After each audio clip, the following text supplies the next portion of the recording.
Dun, dun, dun, dun, dun, dun. Good evening there, everyone out in YouTube land, and welcome once again to another episode of Lancing with myself, the 5-minute YouTube show where I talk about game design and being a freelance creative, especially when you're low on spoons and low on cash. And boy, do those things keep pounding at the door sometimes. So what I want to talk about, last time I was talking about how to prepare and gird your loins against emotional attack, but there is no better defense, or rather support, against that kind of attack than other people.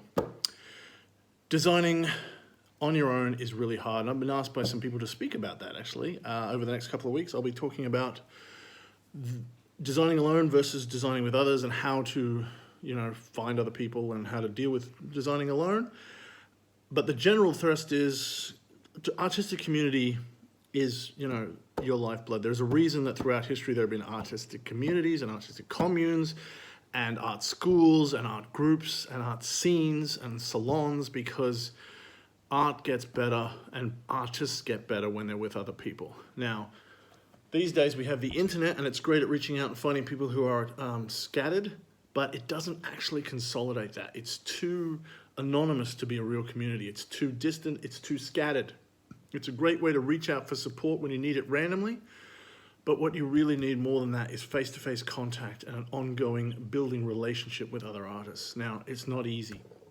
There are lots of reasons that make it hard to do this, especially these days where we live alone, we work alone, we have less time to spend with other people.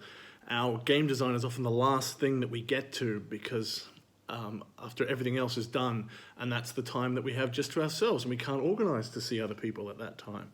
So it is often a very solitary thing, and game design is quite solitary. It's not something you can do with more than about 2 people on one project. You have to kind of sit there and churn the gears. But you still need a scene, right? You need to get together with a salon. You need to keep talking to people. It doesn't matter, it can be, and it can start online. It can build over a convention, but it's really important to keep seeing the same people and keep working with the same people, and to have an intimate, respectful relationship with people. And share ideas and share support and share respect. It's not easy, as I said. There are lots of reasons that community can make things harder. You are going to resent the people you think are better than you, because you feel like you'll never live up to them. You're going to resent the people who you think aren't as good as you, because how dare they be here when they're just revealing that anyone can get in, and that's going to attack you. And then you're gonna resent the people who have more success than you, because how dare they? And you're going to resent the people who have less success than you, because they deserve more. And it's all these things can make it harder to be together, but there is so much return that you can get if you actually properly build support. Just sitting down and talking to people about some of the things that I talk about on this, like how hard it can be to get up in the morning and sit down and do some game design. How hard it can be to motivate, how hard it is to just bust through a problem, how there's always the end of, and ongoing battles of getting players to do the right things, or finding a play tester, and, throwing that up on a forum quest, or talking about it on Twitter or Facebook. It's not the same as doing it in person over a cup of tea or a beer or whatever it is, and seeing the face of that other person and seeing the emotions of that. The internet's very good about going, well, have you tried this? Have you tried that? But advice is only a tiny little part of an artistic community. It's much more about the emotional connection and building emotional bridges to support each other. And from there, you can inspire each other. And that's the thing. Most great art actually has come out of really strong communities that have built scenes where people infect each other with ideas. We have all these game jams. And what do game jams do? They bring people together and they give them ideas. Effectively, if you build a solid community, and as I say, I'll try to talk about some ways to do that.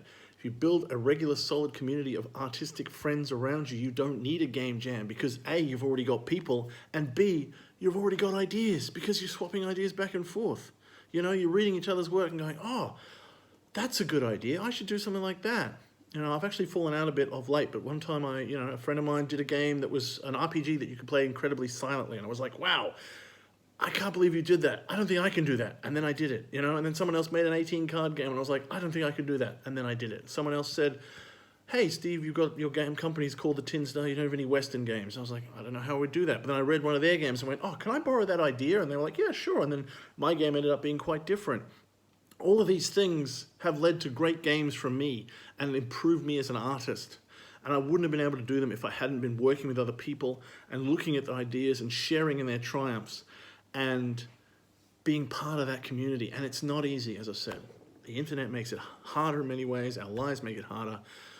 But if you can find other people and if you can share with them and give away your time and listen to them and let them listen to you and have them share their time with you, you can weather the storms, you can learn more, you can be inspired, and you can make better art. So the theme for the next couple of shows will be about building community, get out there and build a proper artistic community, not just online, however you can, wherever you can, and it'll help you make better games.